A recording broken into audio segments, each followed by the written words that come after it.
ہاں جی، خداوند یسوع مسیح کے مقدس اور پاک نام میں آپ کو میرا سلام. میں واٹسن گل.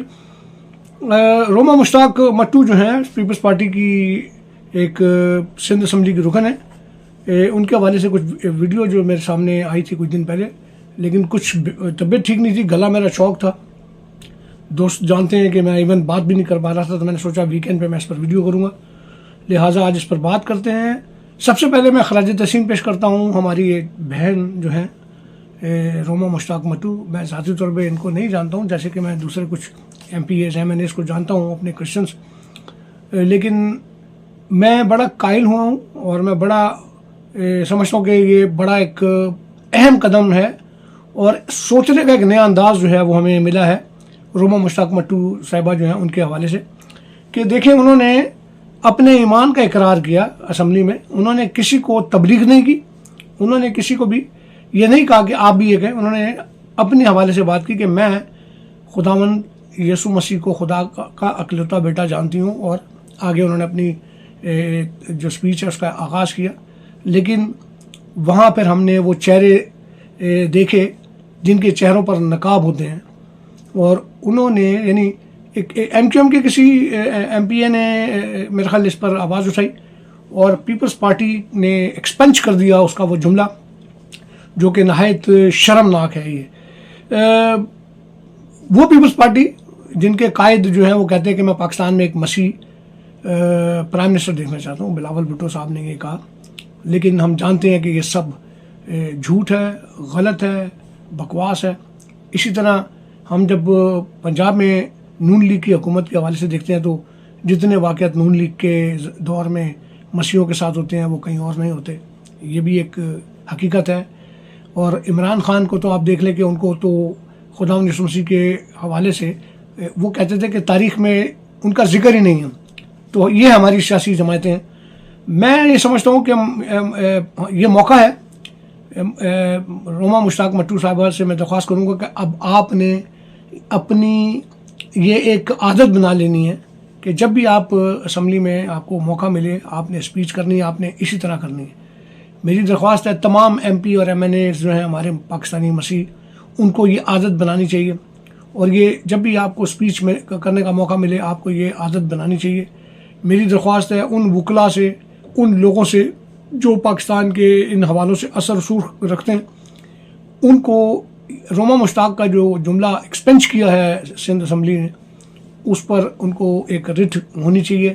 اس پر یعنی عدالت میں جانا چاہیے کہ جناب اس میں ایسا کیا برا ہے کہ جو اس کی یعنی وہ جملہ ایکسپنج ہوتا ہے جو قابل اعتراض ہوتا ہے، یا جو کوئی گالی ہو، کوئی ایسی بدتمیزی ہو.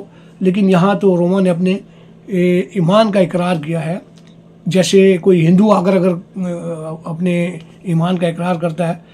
چلو قادیانیوں کے حوالے سے تو ہم سمجھتے ہیں، کیونکہ قادیانی جو ہیں، احمدی جو ہیں، ان کو پاکستان کے جو مسلمان ہیں وہ ان حوالوں سے اس لیے ان کے ساتھ اختلاف کرتے ہیں کیونکہ ان کا ایمان جو ہے ان کے ساتھ کانٹرڈکٹ کرتا ہے. اسلامک ٹرمنالوجیز جو ہیں وہ جب استعمال کرتے ہیں تو وہ کانٹرڈکٹ کرتی ہیں ان کے ایمان کے ساتھ، کہ وہ خاتم النبیین جو ہے، جو میجورٹی ہے پاکستان میں مسلمانوں کی، وہ مانتے ہیں. لیکن قادیانی جو ہے وہ ان کے سامنے ایک الگ اپنا نبی کھڑا کر دیتے ہیں. لیکن پاکستانی مسیحوں کے حوالے سے یہ بڑا ایک عجیب واقعہ ہے. یہ پاکستان کی اصلی شکل جو ہے وہ پوری دنیا کو دکھا سکتا ہے. آپ یقین کریں اگر یہ پریکٹس بن جائے تو یا تو پاکستان کو کھل کر یہ کہنا پڑے گا کہ پاکستان میں مسیح جو ہیں وہ برابر کے شہری نہیں ہیں، پاکستان میں مسیحوں کو ان کی جو مذہبی پریکٹسز ہیں ان کو کرنے کی اجازت نہیں ہے، یا تو یہ کر لیں. آپ یقین کریں اگر یہ کر لیں تو وہ زیادہ بہتر ہے، تاکہ دنیا میں جب ہمارے اسائلم سیکرز بہن بھائی آتے ہیں تو ان کا کیس جو ہے وہ اس پر اثر نہ ہو. دوسرا یہ کہ جب یہ لوگ پاکستان سے باہر آتے ہیں یورپ وغیرہ میں تو یہ کہتے ہیں پاکستان میں ہمارے جو مسیح یا اقلیتیں ہیں وہ برابر کے شہری ہیں. اب آپ ان کا دورہ معیار دیکھیں، اور اس میں بدقسمتی یہ ہے کہ ہمارے اپنے پاکستانی مسیح جو ایم این ایز اور ایم پی ایز ہیں وہ اپنا کردار ادا کرتے ہیں. میرا سوال ہے ہر اس پادری سے، ہر اس بشپ سے، پاکستان کے جو بڑے بڑے کروسیڈ کرتے ہیں ان کو اس حوالے سے اپنی آواز بلند کرنی چاہیے. یہ ایک موقع ہے. پاکستان کے ساتھ ہمارا کوئی جھگڑا نہیں ہے، ہم پاکستان سے پیار کرتے ہیں. ابھی انڈیا کے ساتھ پاکستان کی جنگ ہوئی، ہم پاکستان کے لیے دعا کرتے رہے ہیں، ابھی بھی میں کرتا رہوں گا.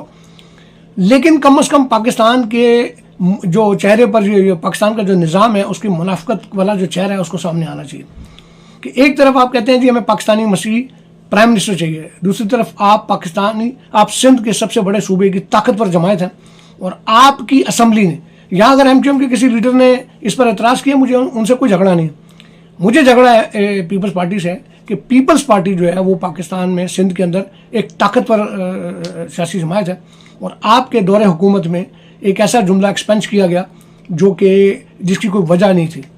اور آپ دیکھیں تو کیا ہوتا ہے سندھ میں ہندو بچیاں کس تیزی کے ساتھ اسلام میں داخل ہو رہی ہیں. کیا کر رہے ہیں سندھ حکومت؟ چپ کر کے بیٹھے ہوئے دنیا کو دکھاتے ہیں کہ جی ہم بڑے جمہوری ہیں. اسی طرح نون لیگ جو ہے وہ پنجاب میں ہوتی ہے تو پاکستانی مسیح بچیوں کس اسپیڈ سے وہ کرتی. تو یہ شرمناک رویے ہیں. میری درخواست ہے کہ اس ایشو کو چھوڑا نہ جائے، اس ایشو کو اٹھایا جائے تمام دنیا میں، اوورسیز پاکستانیوں کو بھی، کہ ان حوالوں سے اپنی آواز ریکارڈ کریں، اپنے احتجاج ریکارڈ کریں اور اس ایشو کو ٹھنڈا نہ ہونے دیں. Thank you. God bless.